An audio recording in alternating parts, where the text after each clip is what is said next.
ಎಲ್ಲಾ ದೇವಭಕ್ತರೇ, ಬಂದು ಕೇಳಿರಿ, ಆತನು ನನಗಾಗಿ ಮಾಡಿದ್ದೆಲ್ಲವನ್ನು ನಿಮಗೆ ತಿಳಿಸುವೆನು. ಬುಧವಾರ 21 ಮೇ 2025 ಇಸ್ವಿ. ಈ ದಿನದ ವಾಕ್ಯ ಧ್ಯಾನಕ್ಕಾಗಿ ನಾನು ಆರಿಸಿಕೊಂಡಿರುವಂಥ ವೇದ ಭಾಗವು ಪೌಲನು ತಿಮೋಥಿಯನಿಗೆ ಬರೆದಂಥ 2ನೇ ಪತ್ರಿಕೆಯ 3ನೇ ಅಧ್ಯಾಯದ 12ನೇ ವಚನ. ಕ್ರಿಸ್ತ ಯೇಸುವಿನಲ್ಲಿ ಸದ್ಭಕ್ತರಾಗಿ ಜೀವಿಸುವುದಕ್ಕೆ ಮನಸ್ಸು ಮಾಡುವವರೆಲ್ಲರೂ ಹಿಂಸೆಗೊಳಗಾಗುವರು ಎಂಬುವಂಥದ್ದೇ. ಕರ್ತನಲ್ಲಿ ಪ್ರೀತಿಯುಳ್ಳ ದೇವ ಜನರೇ, ಶುಭೋದಯ. ಯೇಸು ನಮ್ಮನ್ನು ಆರಿಸಿಕೊಂಡಾಗ, ನಾವು ಯೇಸು ಕ್ರಿಸ್ತನಿಗೆ ನಮ್ಮನ್ನು ಸಮರ್ಪಿಸಿಕೊಂಡಾಗ ಲೋಕದಲ್ಲಿ ಹಲವಾರು ರೀತಿಯಾದಂಥ ಸವಾಲುಗಳನ್ನು ಎದುರಿಸಿ ನಡೆಯುವಂಥವರಾಗಬೇಕು. ದೇವರ ನಾಮಕ್ಕೆ ಸ್ತೋತ್ರ ಉಂಟಾಗಲಿ. ಕರ್ತನಲ್ಲಿ ಪ್ರಿಯರೇ, ಈ ವಾಕ್ಯ ಧ್ಯಾನ ಮಾಡೋಣ. ಈ ದಿನದ ವಾಕ್ಯ ಧ್ಯಾನದ ಶೀರ್ಷಿಕೆ ಕಷ್ಟಗಳ ಅನುಭವ.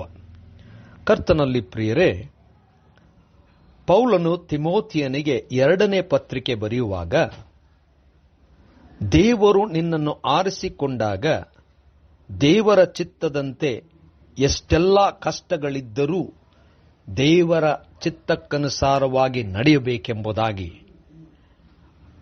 ತಿಮೋಥಿಯನನ್ನು ಬಲಪಡಿಸುವಂತವನಾಗಿದ್ದನು.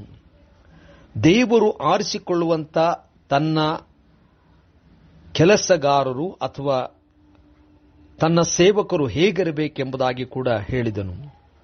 ಮತ್ತು ಅದೇ ಸಮಯದಲ್ಲಿ ಕಡೇ ದಿವಸಗಳಲ್ಲಿ ದೇವರನ್ನು ನಂಬದೇ ಇರತಕ್ಕಂಥ ಹಲವಾರು ಜನರು ಬಂದು ಯಾವ ರೀತಿಯಲ್ಲಿ ಜೀವಿಸುತ್ತಾರೆ ಎಂಬುದಾಗಿಯೂ, ದೇವರನ್ನು ಆತುಕೊಂಡಂಥವರು ಅನೇಕ ಕಷ್ಟಗಳನ್ನು ಅನುಭವಿಸಲೇಬೇಕೆಂಬುದಾಗಿ ಸ್ಪಷ್ಟಪಡಿಸಿ, ಅದೇ ಇನ್ನೊಂದು ಕಡೆಯಲ್ಲಿ ನೋಡುವಾಗ ದೇವರನ್ನು ನಂಬದೇ ಇರತಕ್ಕಂಥವರು, ದುಷ್ಟರು, ವಂಚನೆ ಮಾಡುವಂಥವರು, ಮೋಸ ಮಾಡುವಂಥವರು, ಅವರು ಇನ್ನೂ ಹೆಚ್ಚುತ್ತಾ ಎಲ್ಲ ವಿಧದಲ್ಲೂ ಕೂಡ ಮುಂದೆ ಸಾಗುವರು.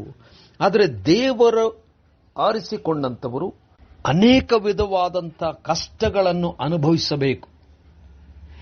ಈ ಮಾತುಗಳಿಂದ ಪೌಲನು ತಿಮೋಥಿಯನನ್ನು ಬಲಪಡಿಸುವಂತವನಾಗಿದ್ದಾನೆ. ಕರ್ತನಲ್ಲಿ ಪ್ರಿಯರೇ, ನಾವು ಕ್ರಿಸ್ತನಿಂದ ಆರಿಸಲ್ಪಟ್ಟಂತವರಾಗಿದ್ದೇವೆ. ಅದನ್ನು ನಾವು ತಿಳುಕೊಂಡಂಥವರಾಗಿ ನಮ್ಮನ್ನು ನಾವು ಕ್ರಿಸ್ತನಿಗೋಸ್ಕರವಾಗಿ ಸಮರ್ಪಿಸಿಕೊಳ್ಳುವಾಗ ಹಲವಾರು ರೀತಿಯಾದಂಥ ಸವಾಲುಗಳು, ಸಮಸ್ಯೆಗಳು, ಹೋರಾಟಗಳು ನಮ್ಮ ಜೀವನದಲ್ಲಿ ನಡೆಯುವಂಥದ್ದು ಖಂಡಿತವಾಗಿ ಬರ್ತಕ್ಕಂಥದ್ದೇ.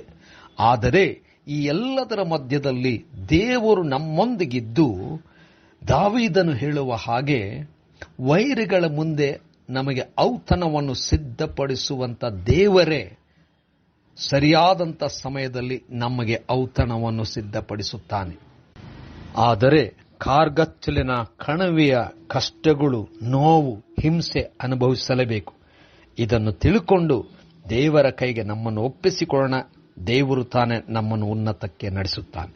ಕರ್ತನೇ, ದಯಮಯ ಸ್ವಾಮಿ, ನೀನು ನಮ್ಮನ್ನು ಕರೆದಿದ್ದಿ, ಆರಿಸಿಕೊಂಡಿದ್ದಿ.